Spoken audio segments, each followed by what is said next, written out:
Yeah. So congratulations on Leaving Home. I saw that it went to like number 3 right out the gate. Thank you. Yeah, it was pretty cool. I haven't had anything on iTunes in a while, so it was good to put something up there and just have fans be able to go there and support. Because I've just been putting out like free downloads for the last year or so.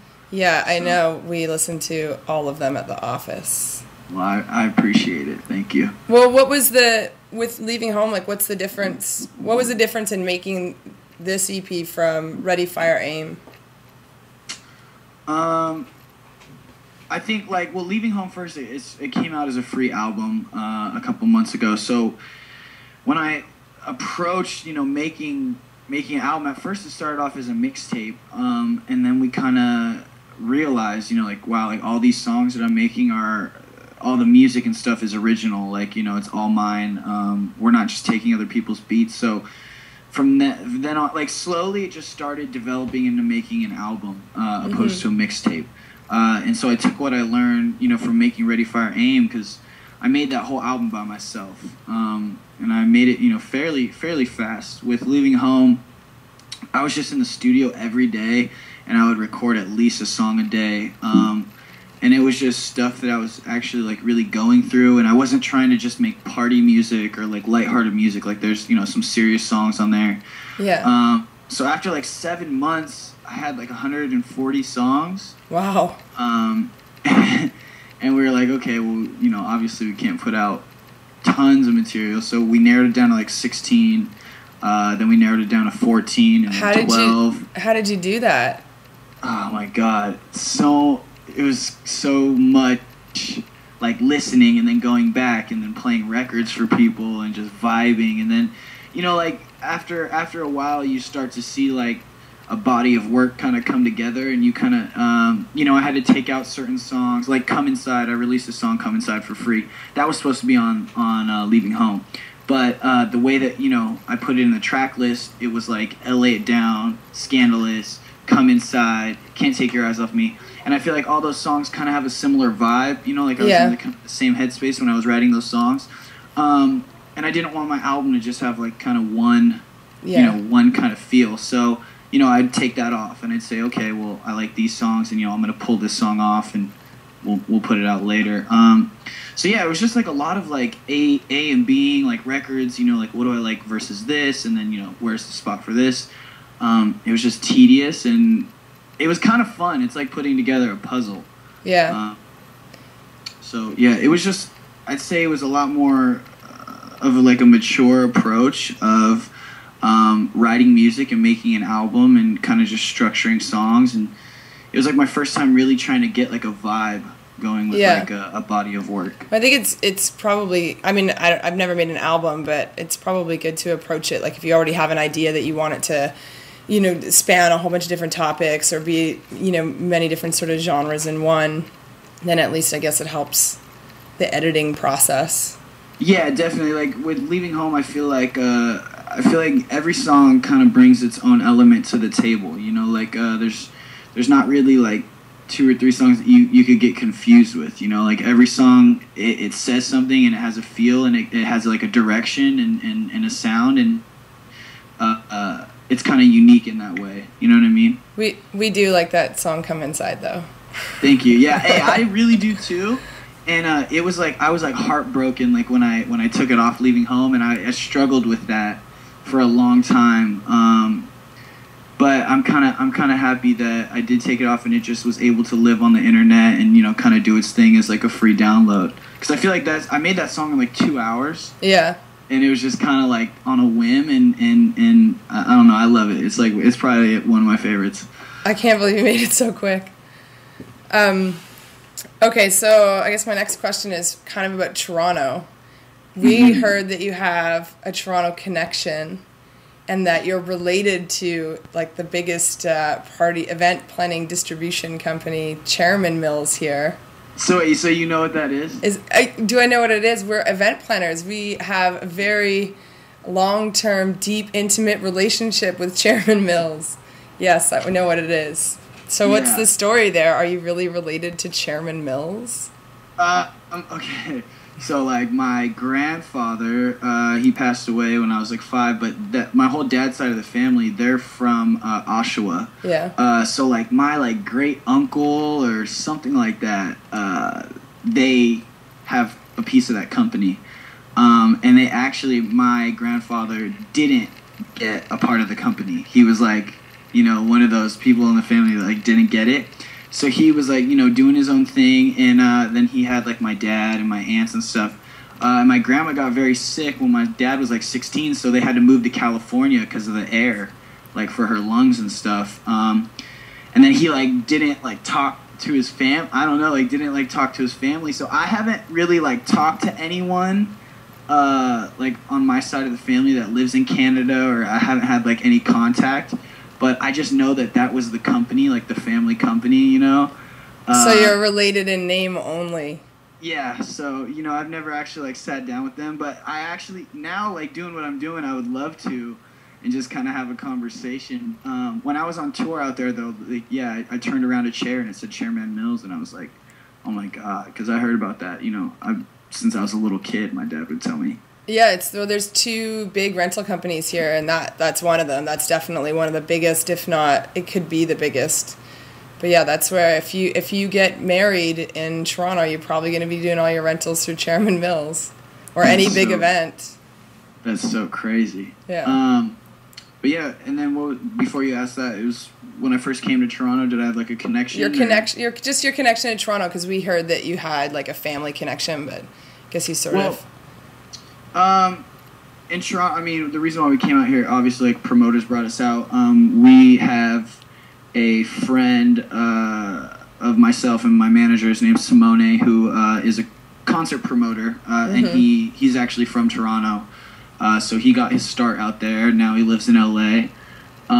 So when we went, it was just cool to be with someone who was from Toronto, and he knew people. Like we did a signing at a tattoo shop, and he knew the owners, so he like set that up. He like recommended us our hotels. So it was a very pleasant stay. I had a lot of fun. And then all my fans in Toronto like are crazy. Like we played the Wrong Bar, it was sold out. I know where you played it. We actually helped launch Wrong Bar when they first opened. Oh, wow. I did their Saturdays with, I don't know if you met Nav, the owner, but I was out of town when he played, which was unfortunate because when I got back, I phoned him and was like, "How did the T.Mills show go?" And he was like, "You know that kid?" I was like, "Yeah, we listened to it at the office. We're really into it." And he said there was a lot of screaming girls.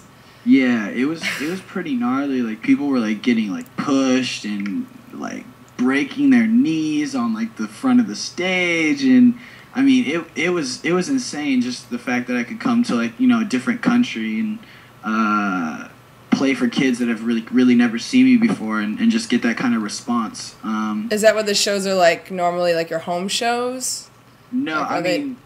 To be honest, like something I'm really grateful for is it pops off like that, like pretty much everywhere we go. Like it's just like. That's really good. Yeah, it's kind of, I don't know why. Like I'm a kind of person like where I don't like to get my hopes up for anything.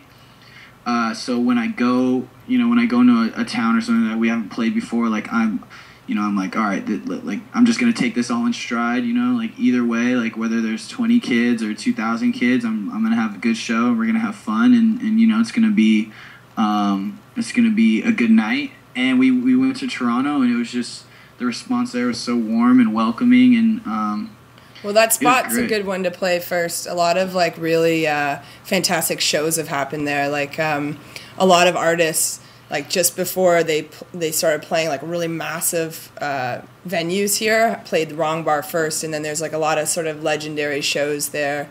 I know like the Bloody Beetroots and Crookers and stuff, like those were like some epic, like a lot of people remember amazing shows there, like just before they were selling out big stadiums. So yeah, it's a good spot. Yeah, it was definitely. There's a lot of heart on that dance floor. Yeah, there was a lot. Yeah, it was great. I couldn't have asked for a better response or turnout or fan participation or whatever. Like Toronto was definitely one of the highlights from that little tour that we did. So I can't wait to go back. I'm actually going to be in Montreal. I play Montreal the 29th. December. December. Really? Yeah, Where are you playing? I'm not sure. It's gonna be like a club show, so it'll probably be like 18 or 19 plus. 18 plus in Montreal, yeah. Okay. And yeah, so I'll have details coming soon. And then I'm actually gonna be in Toronto the 27th, because I'm recording. So we're doing some songs for my album with Boy Wonder and T.Mills. Oh, cool. Yeah. So well, I actually, we're really good friends with Luca with Drop the Lime. Yeah, I know Luca. Yeah, I know. He told me that you guys did some tracks together. We did, yeah. That we actually recorded in New York City, which was dope. Yeah, well, what was that? What was it like? Was it rockabilly or? With Luca, like I liked his whole his whole vibe. And you know, I watched his videos, I listened to music. We didn't like going into the session. We didn't really know like what to expect. It was more of just like let's go in there and see what happens. Mm-hmm. Which personally I like the best because when there's like no like premeditated like okay we need to go in and we need to get so many songs done and we need to yeah he likes that too. He's a pretty organic artist. Yeah. As well. So we just the first time I met him, we met on like a street corner in New York and we went and we had like dinner and we just kind of vibed and we went to the studio and just we ended up like leaving with like 3 ideas like mm-hmm. 3 demo songs. Mm-hmm. And we only had like 2 days, if that, not even 2 full days. I'd say maybe like a day and a half, like 14 hours in the studio. And I mean, I feel like that's a big accomplishment to leave with like 3 ideas or like halfway finished records with someone that you kind of just met and got a vibe with. So how did you guys hook that up? Like, was it through the label or your manager? Did you know him from somewhere? Or? We have a lot of mutual friends in this clothing company as well. What, Mishka? Mishka, yeah. Yeah. And then I want to, like my manager knows, my manager and his manager have a mutual friend. Oh, okay. So, actually, you know what? The first time I actually met him, I totally blanked out on this. He came to my loft in LA for like 20 minutes just to come and say what's up. And then, we scheduled it around because it happened during CMJ. So that's when we scheduled it. So, yeah. Yeah, well, Luca really likes love songs for girls, so I can see you guys vibing together on that. Yeah, we wrote some cool shit. He's a dope guy, as far as, we worked with DJs for a really long time, and a lot of them are fucking idiots, like grown boys, and he's not at all. Like, he's just very much like, he's more of like a musician and a producer, and he does things all the way through. So we've always been super supportive of everything out of Trouble and Bass and Drop a Lime. They're very different from what's coming out of the DJ world for sure. Definitely, yeah. So that's cool. When are they on the next album? Like, do we get to hear them? I don't know yet. It's kind of just we're gonna see like how the rest. I mean, you're gonna see it with the next 140 songs, how it goes. Exactly. Yeah, like I'm just kind of in recording mode right now, and every day I'm trying to write a new song, and once we narrow down the kind of vibe and the direction of the album, then things will start falling into place. But yeah, for now I'm just writing and kind of vibing everything out. Have you always been writing like this sort of volume of music? No, like when I first when I first started this project, I didn't even write really. Like I just hit like record on my computer and kind of just like see what came out. And then as time progressed, I started to kind of develop like a work habit, or not, like, you know what I mean, like a orderly way to work, to where I was writing full concepts in my phone like before I got to the studio, or I was writing full songs in the studio. I want to say like every day is unique though, because every day is different, mm-hmm. Whether I'm in a session with the producer and we're creating a song from scratch, or I just have a beat and it's me and an engineer and I'm just writing by myself and laying down ideas, or I'll come in and I'll have a whole song written and it just so happens to match up with this track that I love. Mm-hmm. Everything just kind of happens its own way, and that's what I love about the creative process. So. Do you find that the more like regimented you get about it, the more music you're making, the more you're writing, the more that's coming, like the more that comes out, Does that make sense? I feel like there's days when I can just I get a lot done, and then I feel like there's days when I don't get anything done, and I kind of have like a block. And I want to say like that's like the joy and the pain of being an artist. Yeah. And that's what I love about the job is that like nothing is predictable. You know, like you could have a day where you write the most amazing song ever, and then the next day you'll write an awful song that you don't even want to listen to, like, you know, for a reference. But it's cool. It always keeps it interesting, and it always keeps you on your toes. It's frustrating, like, just, you know, knowing that you can write something so good and then writing something bad. And, you know, it's like, oh, why can't everything just be good? But it's good. It keeps you in check. Exactly. It keeps me focused and hungry, and, you know, wanting to make myself better. Like, I think if you're always satisfied with what you do, then nothing's ever really gonna push you to make yourself better. Like, I think everything I write, I hate. Every song, I hate. At the end of the day, you know, if I listen to like old stuff, I'm like, oh my god, what was I thinking? You know, I would have done this differently and done this differently. And then, you know, I find it's all about balance, I guess, for me. Like, you have to take the good with the bad, and you know, I have to be grateful that I wrote those songs, even though that's not where I am right now as an artist. Does that make any sense? Absolutely. Well, and it's all like, you know, I mean, it depends on what you want, but if you're looking to create, you know, a body of work, like something you can look back on, then it's not, you know, every bit helps the next piece fall into place, right? Definitely. Like, I feel like it's almost like a map of where I've been to like where I'm going. You know, so it's always good to like look back and be like, okay, that was the headspace I was in when I was 21. That was the headspace I was in when I was 22, or even like 3 months ago, or you know, half a year ago. Like, and then just comparing to where I am now. What do you think you'd be doing if you weren't making music? I have no clue.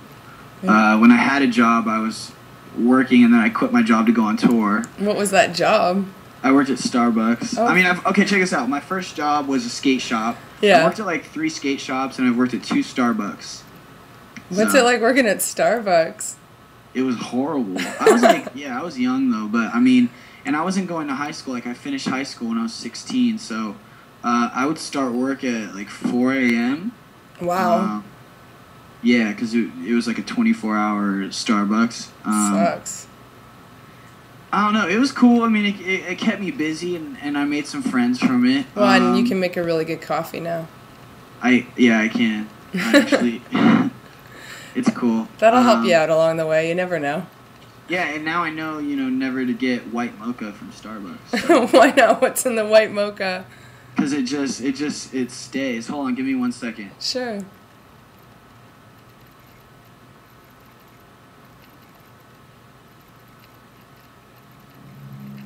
Alright, I'm back. Okay. What's in the white mocha? Oh, well, it's like, okay, so white mocha, like, syrup or whatever is, like, in these, like, jugs, and it just sits on the shelves for, like... Ever. An extended, I mean, until they use it. So that always just creeped me out. I, like, will never get that ever again. Gross. Well, that's a good tip. I guess I'm never getting one either. On yeah. Good tip on Starbucks is get the the caramel apple ciders. That's good? Really good. Oh, can I tell you a funny thing about Starbucks? Yes, tell me. You put in is I almost got fired because they thought I was stealing caramel. Really? Some fucking douchebag who, like, I went to high school with a long time ago. Like, we didn't like each other in high school. Well, he worked for another store. Yeah. And he was cool with, like, one of, like, my managers, and I hated my manager. And I think it was, like, a plot to, like, try to get me fired or whatever, but they told, like, corporate or something that I was stealing, like, bags of caramel. Like, they bought that, too? Like, what would be the purpose? I mean, they, like, called me in on it and, like, asked me a bunch of shit, and I, like, freaked out. Like, why the fuck would I steal caramel? Like, I'm hoarding caramel at my house or something. You know, like, I have a caramel factory. Yeah, I guess there's no resale value on that. That's ridiculous. But I don't know. Those are sort of like the horror stories. The horror stories that lead people to do better things, you know? Yeah, definitely. Like, if you'd never worked at Starbucks, you never would have had the poverty of spirit to do something better with your life, right? Definitely. Like, I'm definitely grateful that I've had to work jobs like that, because I don't ever want to work jobs like that again. If that makes sense. Yeah, no, it does. And I'm just grateful that, you know, I quit there, like, on like, under the circumstances of leaving on tour. Granted, I was much younger then, and it wasn't for this project, but I never had to go back to Starbucks like, hey, I'm back, you know, yeah. can I get the job? So it was good. Yeah, well, you went on to brighter things. So, yeah. In terms of working with people, is there any, like, do you have, like, a dream person you'd love to work with? Like another artist or producer?